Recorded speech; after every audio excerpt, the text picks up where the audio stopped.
Duszę mu.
Assalamualaikum warahmatullahi wabarakatuh. Shalom, Om Swastiastu, Namo Buddhaya, Salam Kebajikan. Puji syukur kita panjatkan kepada Tuhan Yang Maha Esa, karena atas berkat dan karunia-Nya kita mampu berkumpul di sini dalam acara seminar nasional dengan tema Berdamai dengan Keberagaman. Acara ini merupakan kerjasama antara Fakultas Teologi Universitas Kristen Satyawacana dengan Persekutuan Doa Peradilan se-Jawa Tengah dan Gereja Ortodoks Indonesia. Acara ini digelar dalam rangka memupuk rasa keberagaman dan kebangsaan kita sehingga kita dapat berdamai dalam keberagaman. Bersama saya, Panji Sabdo Wibowo, serta rekan saya, Deborah Stefani Kristi Situmora, selaku pembawa acara pada seminar pagi hari ini. Sebelumnya, izinkan kami untuk membacakan susunan acara terlebih dahulu. Yang pertama, menyanyikan lagu Indonesia Raya. Dilanjutkan dengan doa pembuka. Dilanjutkan dengan sambutan rektor. yang dilanjutkan dengan penampilan, dan kemudian kita akan menyaksikan acara seminar nasional, dan kita akan melaksanakan penyerahan cindera mata. Selanjutnya doa dan ditutup dengan doa penutup. Sebelumnya kami ucapkan selamat datang kepada para narasumber kami yang terhormat. Yang terhormat pendiri dan Ketua Gereja Ortodoks Indonesia, Bapak Aki Mandrit Adaniel Bambang Dwi Biantoro, PhD. Kami ucapkan selamat datang kepada yang terhormat budayawan dan pendiri ISCS, Bapak Dr. Bambang Nursena, SHMH. Yang terhormat Hakim Tinggi Pengadilan Tinggi Semarang, Bapak Santun Simamora, SHMH. Yang kami hormati, kami Hakim Tinggi Pengadilan Tinggi Semarang, Bapak Yohanes Sugi Widarto, SH. Yang terhormat Ketua Badan Kerjasama Gereja-Gereja Salatiga, Bapak Purwanto MPD. Selanjutnya yang terhormat Romo Markus, Romo Alexius, dan Romo Anton dari Gereja Ortodoks Indonesia. Yang kami hormati, Ketua Yayasan Gema Kalvari, Bapak Siswo Pratomo, SHMA. Dan yang terhormat Rektor Universitas Kristen Satya Wacana yang diwakili oleh Dekan Fakultas Teologi Universitas Kristen Satya Wacana, Bapak Dr. David Samiono MTS MSLS. Serta yang terkasih, para mahasiswa Universitas Kristen Satya Wacana. Selamat datang dalam acara seminar nasional dengan tema Berdamai dengan Keberagaman, Sabtu 9 November 2019 bertempat di Auditorium Fakultas Teknologi Informasi Universitas Kristen Satya Wacana. Untuk memulai acara pada pagi hari ini, mari kita bersama-sama menyanyikan lagu Indonesia Raya. Hadirin dipersilakan untuk berdiri.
Sebelum kita memulai rangkaian acara kita pada pagi hari ini, marilah kita membuka acara pada pagi hari ini dengan doa bersama yang akan dipimpin oleh Bapak Purwanto MPD selaku Ketua Badan Kerjasama Gereja-Gereja Salatiga. Kepada Bapak Purwanto MPD, kami persilahkan. Bapak Ibu Romo, para pendeta, mohon izin kami akan memandu kita dalam doa pembukaan. Bapak Ibu sekalian, kami akan memandu doa menurut agama Kristiani. Bagi yang beragama lain mohon bisa menyesuaikan. Mari kita bersatu dalam doa. Bapa di dalam surga, Bapa yang kami sembah, yang kami puja, di dalam nama Tuhan Yesus Kristus. Terima kasih atas kebaikan Tuhan yang Engkau curahkan bagi kami semua dalam suasana yang membahagiakan seperti pagi hari ini. Sebentar kami hendak memulai acara seminar nasional dengan tema Berdamai dengan Keberagaman. Kami mohon berkat Tuhan turun atas acara ini dari awal, pertengahan, hingga akhirnya. Kami mohon anugerah Tuhan memimpin setiap hamba-Mu yang akan membawakan materi untuk kami semua. Supaya apa yang disampaikan sungguh-sungguh menjadi berkat bagi kami sebagai pegangan hidup kami ketika kami harus hidup bermasyarakat, berbangsa, dan bernegara. Kami bersyukur atas panitia yang sudah Engkau tentukan menyelenggarakan acara ini dari awal, pertengahan, hingga akhirnya, bahkan pada sampai selesainya acara ini. Kami bersyukur buat tempat yang indah yang sudah Tuhan siapkan bagi kami. Kami bersyukur buat para hamba Tuhan yang akan menjadi pembicara, yang sudah Engkau tetapkan, Engkau utus untuk kami semua. Kami bersyukur buat setiap peserta yang hari ini dengan setia akan mengikuti dari awal hingga akhirnya. Kami mohon anugerah Tuhan supaya acara ini bisa berjalan lancar, supaya terhindar dari mara bahaya dan malapetaka. Oleh karena itu ya Tuhan, kiranya pimpinan-Mu melalui Roh Kudus-Mu turun atas acara dari awal hingga akhirnya. Kami mohon juga berkat Tuhan untuk moderator yang akan memimpin, memandu acara ini sehingga bisa mengarahkan acara ini sampai berakhir dengan penuh sukacita. Barangkali ada beberapa saudara kami yang masih dalam perjalanan, kiranya Tuhan juga hantarkan sampai di sini dengan selamat, menikmati kebahagiaan dan berkat-berkat Tuhan. Terima kasih Tuhan, kami serahkan acara ini dari awal, pertengahan, hingga akhirnya hanya di dalam satu nama yang terindah bagi jiwa kami, yaitu Tuhan kami, Yesus Kristus. Amin. Terima kasih, Pak. Acara selanjutnya adalah sambutan oleh Rektor Universitas Kristen Satyawacana yang diwakili oleh Dekan Fakultas Teologi Universitas Kristen Satyawacana, Bapak Dr. David Samiono, MTS, MSLS. Dipersilakan. Selamat pagi. Saya keraskan ya Mas Operator. Bapak Ibu yang saya hormati, izinkan saya membacakan sambutan Rektor, oleh karena saat ini Rektor berada di Manila, Filipina, sehingga beliau mewakilkan saya untuk membacakan sambutan pada saat seminar hari ini. Bapak, Ibu, dan para tamu serta narasumber yang saya hormati, selamat datang di Salatiga, secara khusus di kampus UKSW, ini kampus 3 di Blotongan. Selamat datang juga para peserta seminar yang bertemakan berdamai dengan keberagaman yang diselenggarakan atas kerjasama dari Fakultas Teologi, Gereja Ortodok Indonesia, serta Persekutuan Doa Peradilan Tinggi Semarang. Perlu kami informasikan juga kepada Bapak, Ibu, dan para tamu undangan, seminar ini menjadi menarik dan penting bagi kami masyarakat Salatiga, karena kota Salatiga untuk yang ketiga kalinya terpilih menjadi kota toleran se-Indonesia menurut penelitian Setara Institute for Democracy and Peace.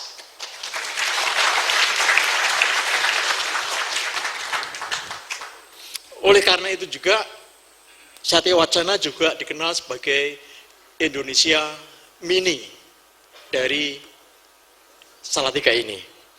Mengapa dikatakan sebagai Indonesia mini? Karena mahasiswa atau sivitas akademika yang ada di Satyawacana terdiri dari berbagai masyarakat dari Sabang sampai Merauke. Pada tahun 90-an, Satyawacana atau UKSW disebut sebagai Universitas Kristen Satyawacana. Sejak tahun 95 sampai sekarang, teman-teman kemudian menyebutnya Satyawacana itu sebagai Universitas Kristen Sederek Wetan. SW-nya itu Sederek Wetan, karena 40% mahasiswa kami dari daerah Indonesia bagian timur.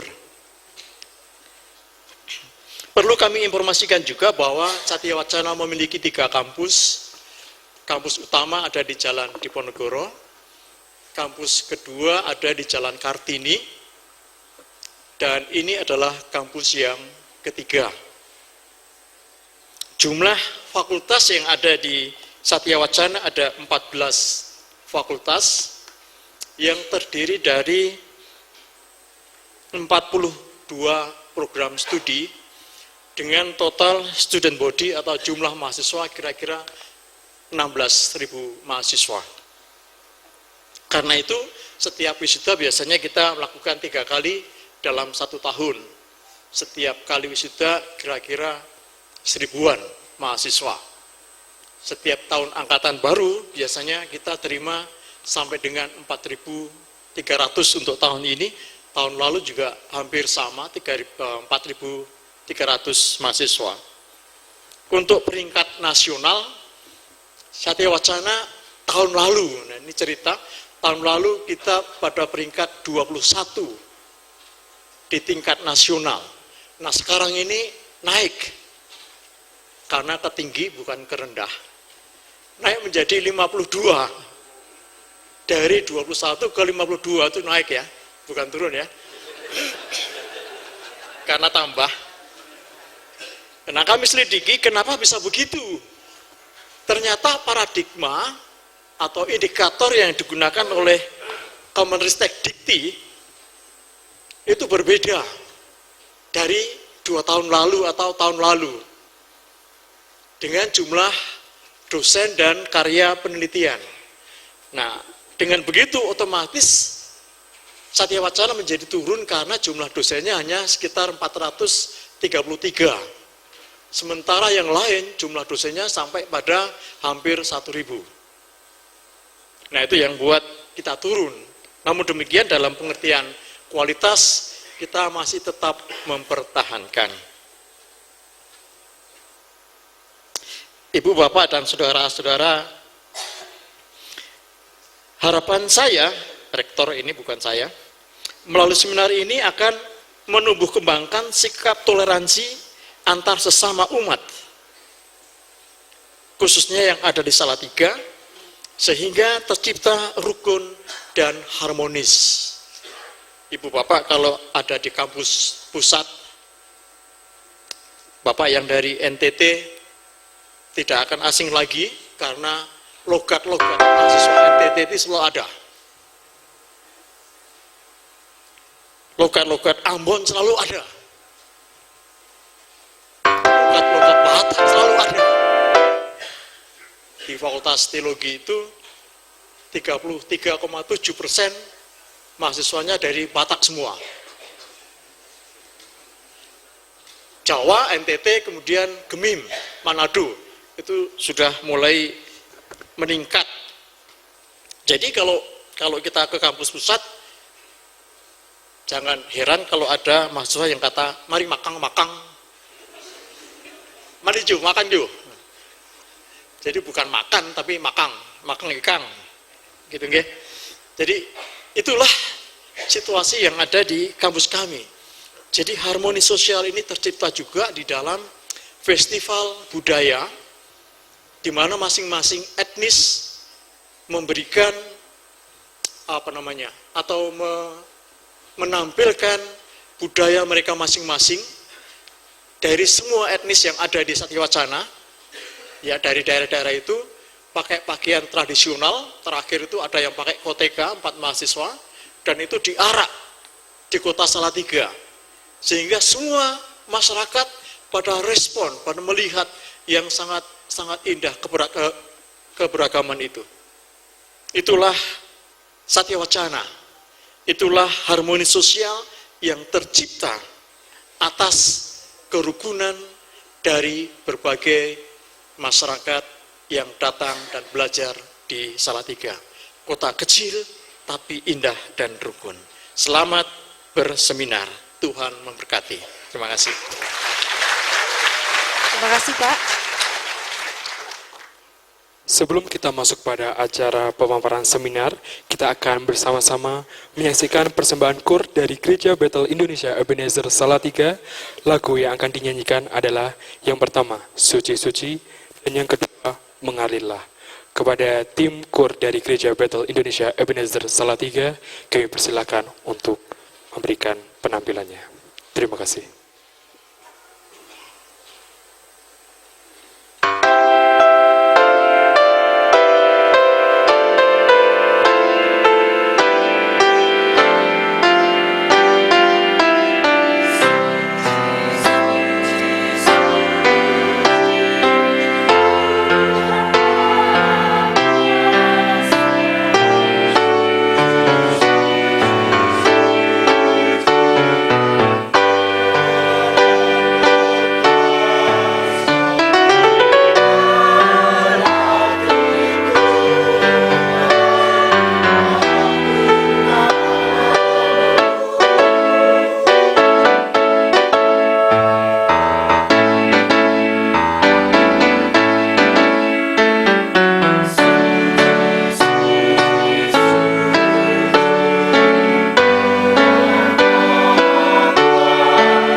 Terima kasih kepada tim KUR dari Gereja Bethel Indonesia Ebenezer Salatiga yang telah mempersembahkan 2 buah lagu.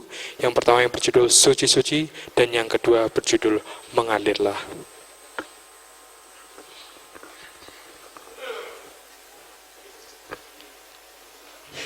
Saatnya kita menginjak acara seminar nasional dengan tema berdamai dengan keberagaman.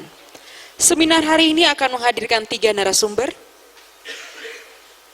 Yang pertama, Bapak Archimandrit Daniel Bambang Dwi Biantoro PSD, selaku pendiri dan ketua dari Gereja Ortodoks Indonesia. Yang kedua, Bapak Dr. Bambang Nursena SHMH yang merupakan seorang budayawan dan pendiri ISCS. Dan yang ketiga, Bapak Santun Simamora SHMH, beliau merupakan Hakim Tinggi Pengadilan Tinggi Semarang dan juga alumnus Fakultas Hukum Universitas Kristen Satewacana. Seminar pada pagi hari ini akan dimoderatori oleh Bapak Dr. David Samyono MTS MSLS yang merupakan Dekan Fakultas Teologi Universitas Kristen Satewacana. Kepada para narasumber dan moderator kami persilakan untuk menempati tempat yang disediakan dan acara selanjutnya kami serahkan kepada moderator untuk memimpin acara kita.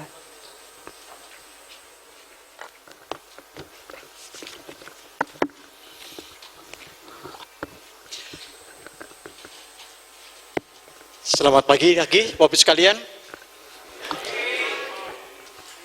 Baik, kita akan segera mulai seminar berdamai dengan keberagaman. Kita akan menghadirkan pakar-pakar hukum, pakar agama, dan pakar budayawan. Ini bukan hanya pada tingkat nasional saja, di tingkat internasional beliau-beliau ini sudah bukan barang baru. Oke. Jadi di tingkat internasional sudah bukan barang baru, di tingkat media sosial juga bukan barang baru lagi. Karena sudah begitu populer beliau-beliau ini sehingga sebetulnya kita mendapatkan satu kehormatan kalau bisa mendatangkan beliau bertiga ini. Yang pertama, nanti akan menyampaikan materi tentang kebinikaan menurut Alkitab yang akan disampaikan oleh Romo Archimandrit Bambang Daniel Dwi Biantoro PSD. Yang kedua, tentang stigma kafir dalam konteks kebangsaan Indonesia yang akan disampaikan oleh Dr. Bambang Nursena SHMH.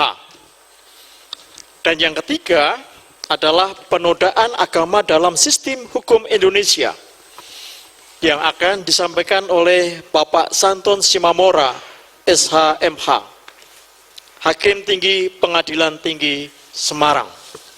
Itulah ketiga narasumber kita saat ini.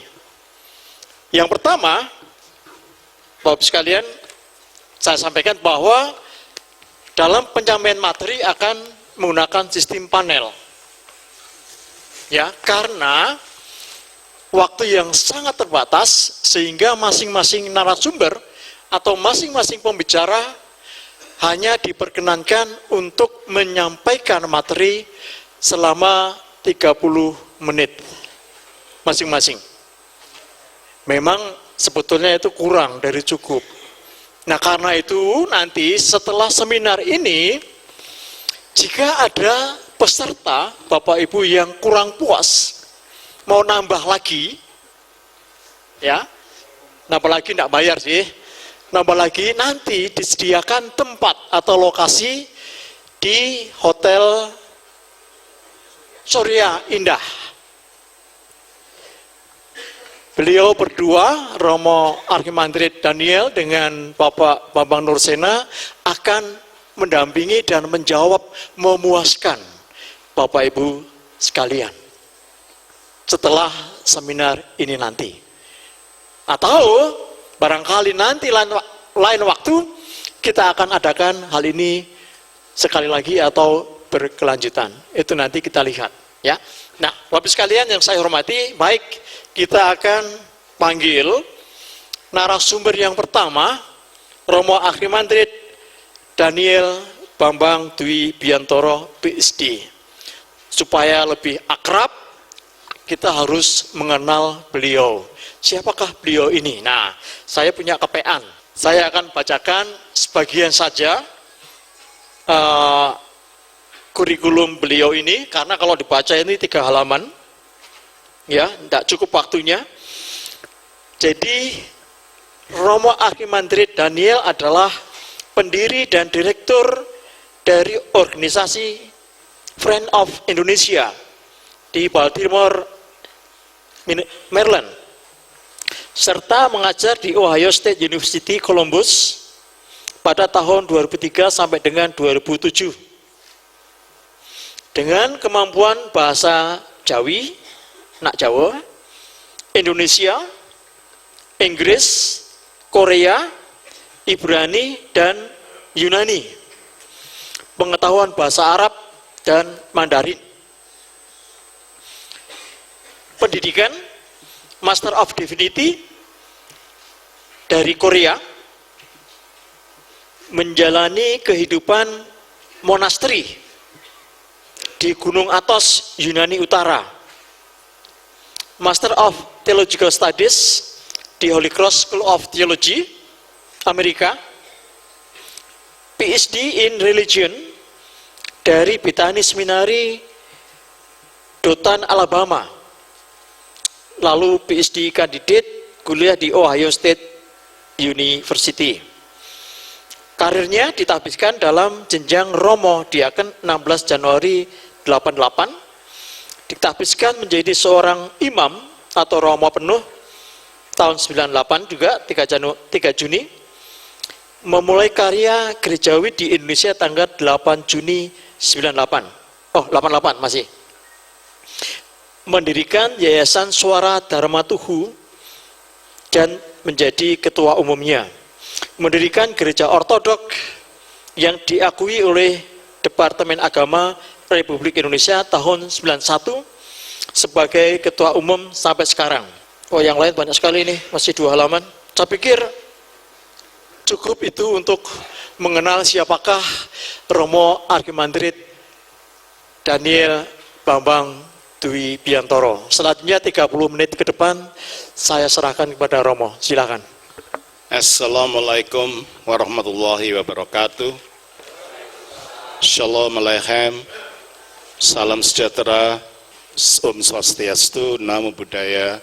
Salam kebajikan. Bapak Ibu, sebelum saya bicara mungkin banyak tanda tanya, gereja ortodoks itu apa sih? Banyak orang tanya, taunya kalau di Indonesia tuh kalau nggak Katolik ya Protestan. Lalu ortodoks itu masuk yang mana? Itu kan pertanyaannya. Untuk mengetahui itu harus tahu sejarah. Selama 1000 tahun yang pertama, gereja itu satu. Tidak banyak aliran seperti yang kita punya sekarang. Dan gereja yang satu itu disebut Katolik, tapi juga disebut Ortodoks. Waktu itu ada 5 pusatnya, gereja yang satu itu. Yang satu di Roma, di sebelah barat. Yang 4 di sebelah timur, di Konstantinopel, yang sekarang menjadi kota Istanbul, di kota Alexandria di Mesir, di kota Antioquia di Syria, di kota Yerusalem di Israel atau di Palestina. Jadi gereja yang satu dulu punya 5 pusat. Untuk 1000 tahun yang pertama merupakan satu gereja. Bisa disebut Ortodoks, bisa disebut Katolik. Sehingga dengan berjalannya waktu terjadi ketegangan antara gereja di bagian barat yang berpusat di Roma dengan gereja bagian timur yang berpusat di 4 pusat tadi. Sehingga pada tahun 1054 terjadi perpisahan. Gereja barat itulah yang akhirnya disebut gereja Roma Katolik, gereja yang di sebelah timur itulah yang akhirnya disebut sebagai Ortodoks. Jadi ini bukan aliran baru, Ini adalah gereja purba. Setelah terjadi perpisahan antara yang di bagian barat, yaitu Roma Katolik, dan yang di bagian timur, yaitu Ortodoks, 500 tahun kemudian, yaitu tahun 1517, gereja barat mengalami perpecahan kembali, dan disitulah munculnya gerakan reformasi Protestan. Dari situlah akhirnya dari mulai gerakan reformasi Protestan inilah munculnya macam-macam aliran yang kita kenal sekarang yang disebut sebagai denominasi-denominasi. Jadi kalau melihat pengelompokan besar iman Kristen itu ada 3 kelompok besar, bukan hanya 2. Yang 2 itu bagian barat ya, Protestan dan Katolik itu kekristenan barat. Tapi ada kekristenan yang dilupakan oleh Kristen di Indonesia, yaitu Kristen yang paling tua, itulah kekristenan Ortodoks. Jadi kekristenan itu ada 3 blok besar. Kekristenan di timur, itulah kekristenan Ortodoks. Kekristenan di barat, itulah kekristenan Roma Katolik dan kekristenan Protestan. Saya harap dengan keterangan singkat saya ini, saudara mengerti kalau begitu, oh Ortodoks itu bukan aliran baru. Ortodoks itu memang berasal dari zaman purba. Ini beda dengan Katolik, sebab Katolik di barat, ini di timur. Ya, karena beda wilayah tentunya ada beda cara mengekspresikan iman itu. Nah, itulah sedikit penjelasan. Saudara, ada miripnya tapi ada bedanya antara Ortodoks dan Katolik. Yang jelas saja, kalau Ortodoks pakainya hitam-hitam gitu ya. Kenapa kok hitam tuh Romo? Ya, hitam itu pertama praktisnya supaya nggak cepat kotor gitu ya.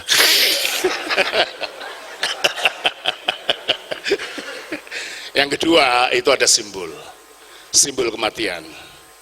Artinya seorang rohaniwan Kristen harus berani mati dari nafsunya sendiri, mati dari egonya hanya untuk menyerahkan diri pada Tuhan.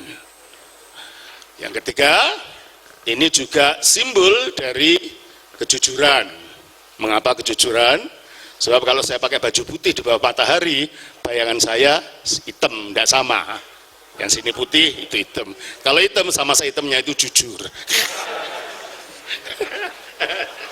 Terus, yang keempat, ini untuk mageri diri. Kalau saya pakai begini-begini, nggak mungkin saya masuk ke bar. Jalan-jalan kayak gini masuk bar, dilihat orang ini apaan, ketoprak masuk gitu nanti ya. Makanya pakaian ini sebenarnya untuk menjaga diri dan untuk mengingatkan panggilan. Kamu itu hambanya Tuhan, harus hidup sesuai dengan hukumnya, jangan sak maunya sendiri. Itu maksudnya. Nah, itu sedikit mengenai penjelasan. Jadi sekarang saya harap setelah pulang ini Bapak tahu, Bapak Ibu tahu, oh ini gereja tua toh, bukan sesuatu yang baru, bukan aliran baru, bukan. Dia ada Ortodoks, ada Roma Katolik, ada Protestan. Jadi jangan dipikir hanya Katolik Protestan, nanti bingung sendiri kepalanya masuk mana Ortodoks itu. Ya Anda masuk mana-mana, wong punyanya sendiri kok ya. Ya Ortodoks ya Ortodoks gitu. Katolik ya Katolik, Protestan ya Protestan gitu ya.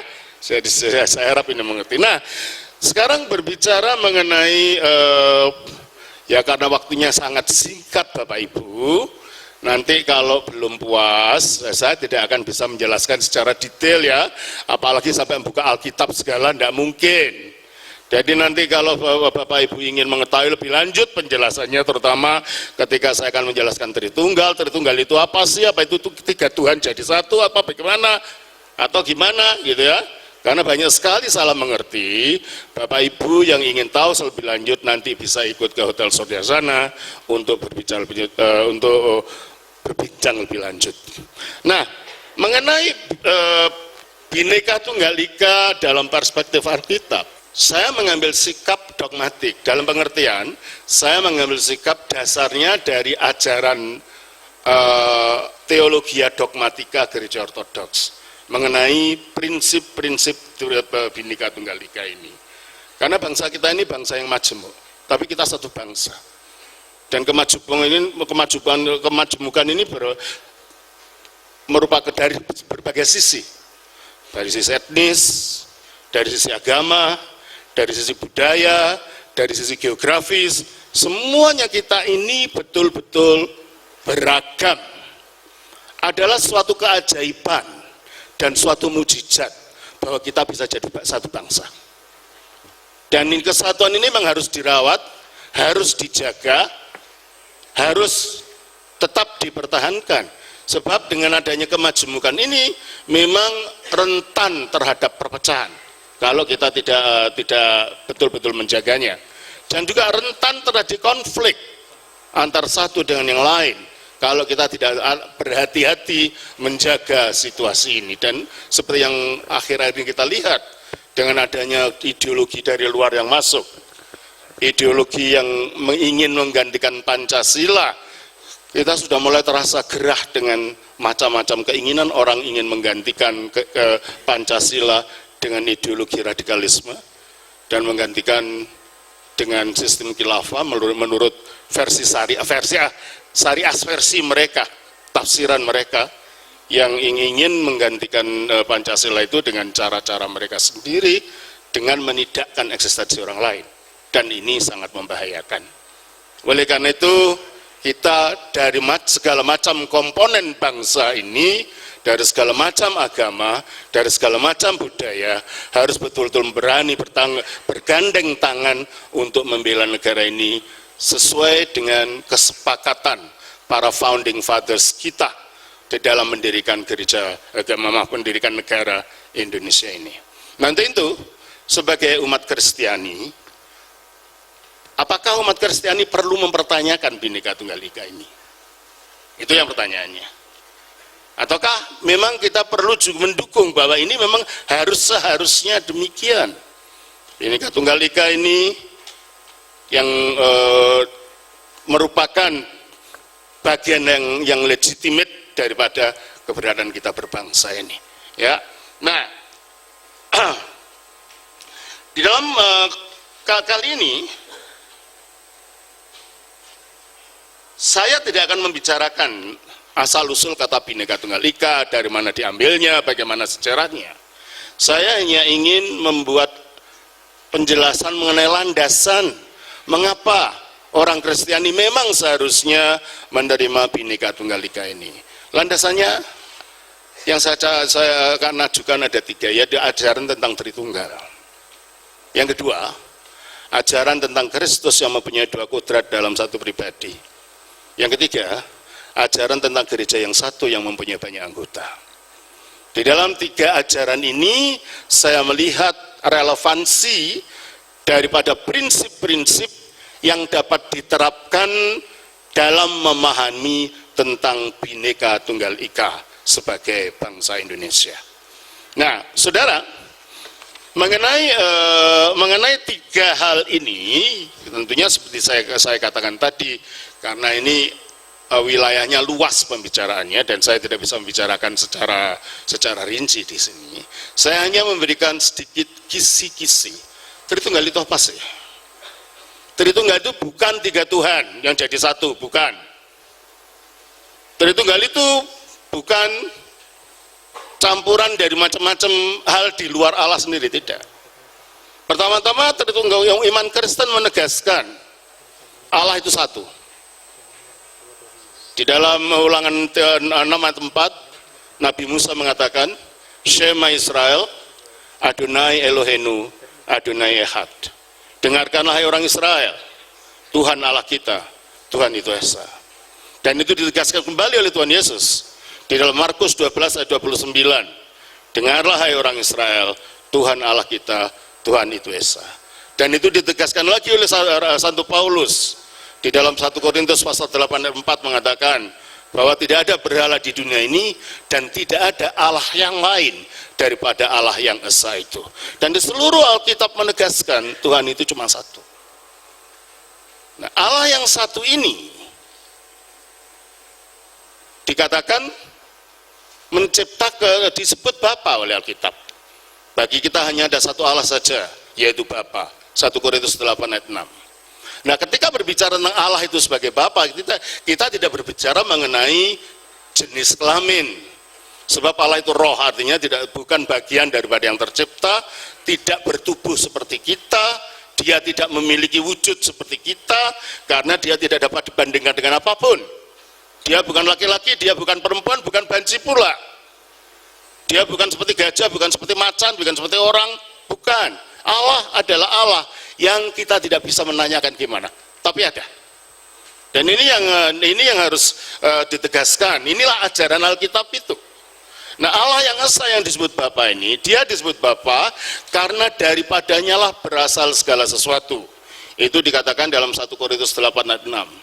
Artinya dialah pencipta, dialah yang membimbing, dialah yang memberi sumber daripada kedaulatan dan semuanya. Oleh karena itu sebagaimana Bapa dalam rumah tangga itu sumber dari segala-galanya dalam rumah tangga itu, demikianlah Allah disebut Bapa dalam artian itu bukan karena dia laki-laki, sebab Allah tidak berjenis kelamin, karena Allah tidak dapat disamakan dengan apapun, kata Yesaya 44 ayat 7. Nah, saudara, karena Allah itu Bapa sebagai pencipta, Alkitab mengajarkan dia menciptakan segala sesuatu melalui firman. Yang berarti di dalam diri Allah itu ada firman. Tetapi bukan hanya dia menciptakan segala sesuatu dengan firman, dia juga memberikan kehidupan melalui prinsip hidup yang ada dalam dirinya, yang juga disebut nafas ilahi, yang diberi nama Roh Allah atau juga Roh Kudus. Jadi dalam ajaran Kristen, Roh Kudus itu bukan nama lain untuk malaikat Gabriel atau malaikat Jibril, sebagaimana dipahami dalam teologi Islam. Roh Kudus adalah malaikat Jibril. Bagi kita itu bukan. Roh Kudus adalah rohnya Allah, prinsip nafas ilahi yang ada di dalam Allah. Namanya kebetulan saja sama, yang dimaksud beda. Jadi kita jangan terjebak hanya dalam nama, tapi makna. Jadi kalau dalam ajaran Kristen, yang disebut Roh Kudus adalah rohnya Allah, adalah prinsip hidup yang ada di dalam Allah itu sendiri. Coba relevansinya kita baca di dalam Ayub pasal 33 ayat 4.